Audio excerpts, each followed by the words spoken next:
इस वीडियो में हम आयुर्वेद की अत्रि देव विद्या अलंकार द्वारा लिखित बहुत ही महत्वपूर्ण पुस्तक आयुर्वेद का इतिहास के अंतर्गत इसके पहले अध्याय के विषय वैदिक साहित्य का वर्णन करेंगे, जिसके अंतर्गत हम ऋग्वेद संहिता, यजुर्वेद संहिता, सामवेद संहिता और अथर्ववेद संहिता के बारे में जानेंगे। तो इस जानकारी को अच्छे से जानने और समझने के लिए वीडियो को अंत तक जरूर देखिएगा।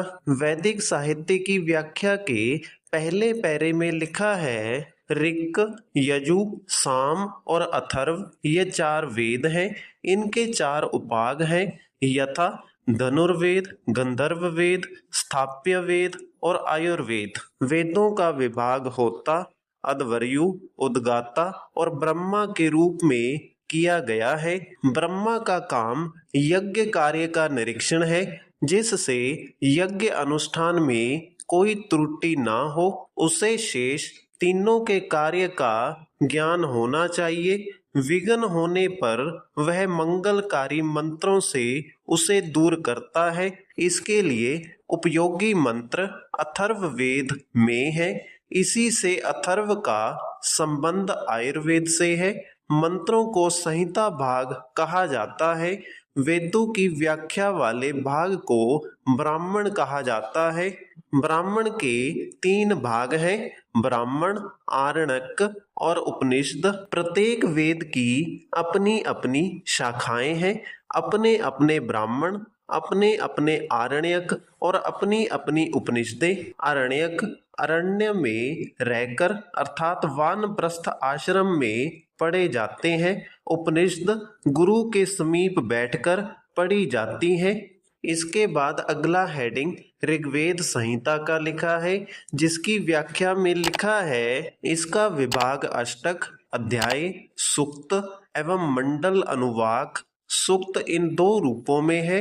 इसमें 10 मंडल और 2048 सूक्त तथा कुल मंत्र 11,000 हैं। इसकी शाखाएं 5 हैं, जिसमें शाकल, वाशकल, आशवलायन, शाखायन और मंडूकायन, ब्राह्मण, आर्यणक और उपनिषद, ऐत्रेय तथा कौशोतकी इन्हीं नामों के दो दो हैं। इसके बाद अगला हेडिंग यजुर्वेद संहिता का लिखा है, जिसकी व्याख्या में लिखा है, इसके दो भाग हैं, कृष्ण यजुर्वेद और शुक्ल यजुर्वेद।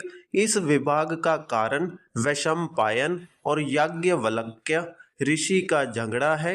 वैशंपायन का संबंध कृष्ण यजुर्वेद से है, याज्ञवल्क्य का संबंध शुक्ल यजुर्वेद से है। वैशंपायन के अंतेवासियों को चरक कहा जाता है। शुक्ल यजुर्वेद में केवल मंत्र संग्रहित हैं।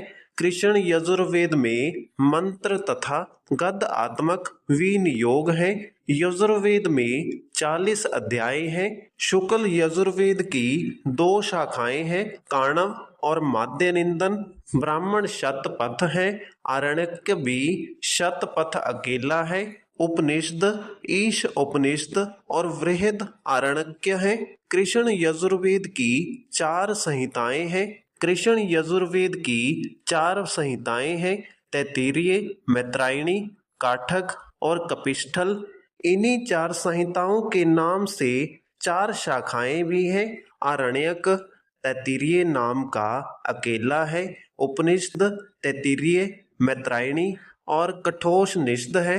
इसके बाद अगला हेडिंग सामवेद संहिता का लिखा है, जिसकी व्याख्या में लिखा है, सामवेद की ऋचाएं छंद, छंदसी या छंदसिका कहलाती हैं। केवल 75 ऋचाएं स्वतंत्र हैं, शेष सब ऋग्वेद से ली गई हैं।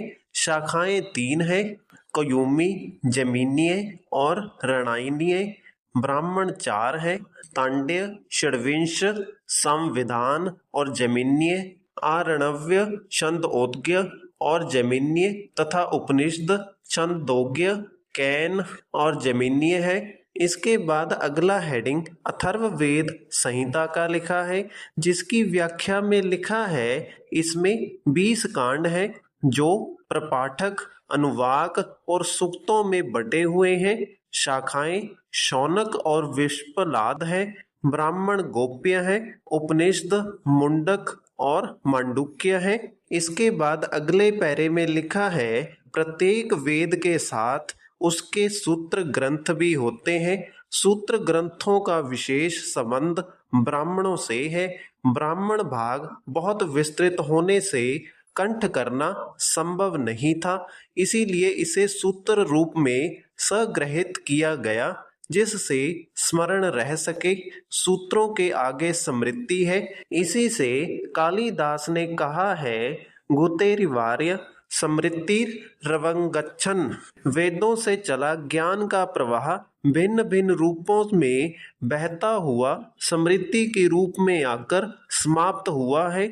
इसी प्रवाह में जो भिन्न भिन्न ज्ञान भिन्न भिन्न धारा रूपों में अलग निकले, उनमें एक आयुर्वेद ज्ञान भी है। इसी प्रकार से यह वैदिक साहित्य बहुत विस्तृत है। इस विस्तृत साहित्य में आयुर्वेद के वचन सब स्थानों में थोड़े या बहुत रूप में मिलते हैं। वेदों में जितने विस्तार से मिलते हैं उतने अन्य साहित्य में नहीं, क्योंकि यह धारा पीछे स्वतंत्र रूप में बहने लगी थी। तो इसी के साथ हमारी इस वीडियो का विषय वैदिक साहित्य का वर्णन यहीं पर समाप्त होता है।